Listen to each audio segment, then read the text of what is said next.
tech is in bed with Big Con.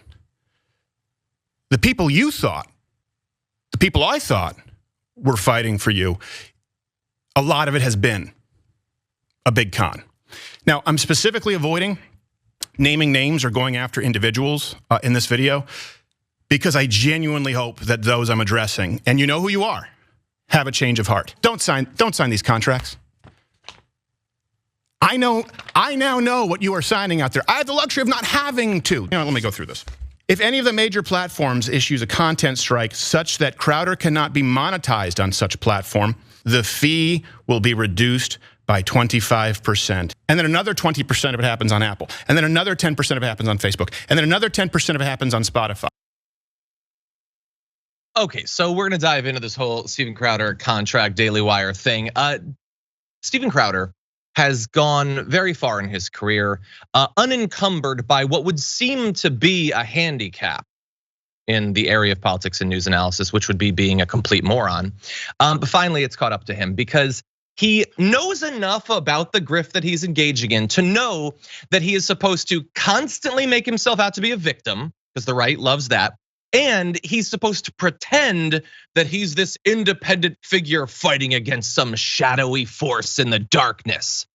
But in pitching that, and that's what he's trying to make you think by saying like, they gave me a bad contract that I'm gonna be very vague about the details on, and probably no one will ever respond with more details that'll make me look bad. He didn't realize that he's also supposed to not reveal how much of a tapped in elite he is. He's supposed to desire to become rich by taking the money from poor conservatives, but not have them realize that that's what he's doing, and not have them realize that he is very much in bed with the elites that he pretends to fight, and is massively wealthy and has effectively nothing in common with the people that watch his programming. And in doing the one, he messed up on the other. So he's revealing like these contract details. He's finally leaving the Blaze or whatever. Apparently he had been there for 4 years. He didn't initially reveal who the contract was with, but it didn't take long for it to come out that it was the Daily Wire. He's lobbing massive accusations against a company. They're gonna respond. And anyway, he's saying that this contract contains unreasonable demands for control, immoral terms that punish conservative content creators, and multi-million-dollar penalties. Now already, if the contract can have multi-million-dollar penalties, it stands to reason that the contract is for at least multi-millions of dollars.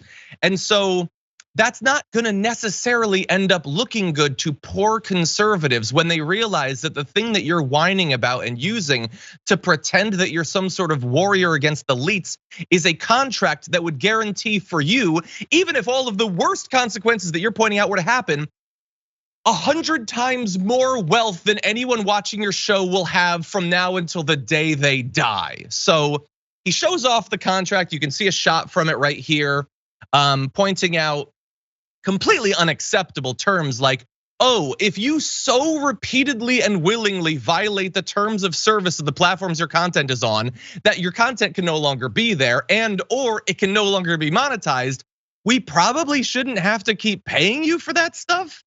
In his mind, that is not in his mind. I want to be very clear. In his words, that is slavery that he will be under. Many millions of dollars every single year, and he expects to get paid that even if his content can't go anywhere and the company making the contract, the Daily Wire, can't make a single cent off of it. So they're gonna respond, and we're gonna get to that, but Brett, I want your thoughts. I just like, there's a lot of framing that you just laid out there that resonates with a progressive audience, a general, I would say politically minded audience, but it does not resonate whatsoever with right-wing audiences who all envision themselves as temporarily inconvenienced billionaires. Now, I think if you look at Steven Crowder's crowd, it's gonna be a lot of folks who are wealthy and like conservative businessmanning, and that's what he's doing. Like these are the same kind of brohards who really like Andrew Tate, whose job is to just go out there and say, hey, I make a lot of money and give me more money so I can have it in front of you. It doesn't need to make sense. So I think in exposing that, he also is just doing a negotiation I think there's a lot of guys who watch this kind of content who are like, yeah, this is how you do a deal if you're playing hardball. And it is explicitly the flavor of not going through with a deal that you do when you have power and you're also trying to create your own media empire. And so that's what Crowder's doing. He's trying to tell everyone, hey, he might be exposing, hey, I'm angling toward having my own shingle, basically. The clams of Crowder, I don't know. And we're going to offer terms that are not like this. But I think he's at least set for in terms of content strikes, because in the contract, it says that you don't, if any major platforms, for example, YouTube, I would just sign that because it doesn't say YouTube. If he gets a context, there is no YouTube, so he'll be fine. He won't be banned from YouTube. This is a really advanced deal sheet with tons of typos in it. Like, this is obviously the first round and they're in negotiations. Yes, 100%. Now, once it gets to like the ban section, like again, the thing that he's describing is slavery. So if he literally can't post anything on YouTube, he'll lose 20% of his pay.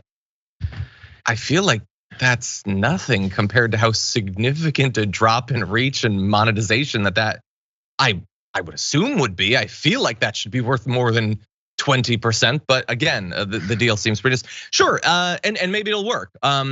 I don't know. It doesn't seem like the Daily Wire is liking it, as we'll get to, but maybe in the end that they'll love it, because again, like this is him as an independent person and them as an independent company dealing with, but they're tools of the same machine. Like they can do this little like it's like professional wrestling, the fights between them. At the end of the day, they work for Vince McMahon.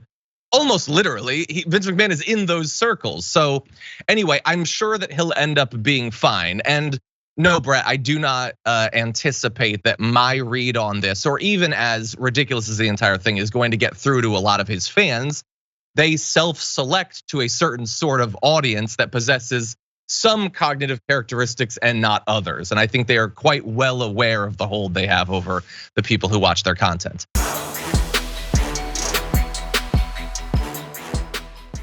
Check out the Damage Report podcast each day, wherever you get your podcasts, whether Pocket Casts or Stitcher or iTunes.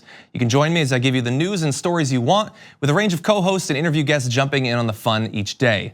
Again, that's the Damage Report, wherever you get your podcasts. And if you get them at iTunes, don't forget to rate and review. Sometimes I'll read them live on the show.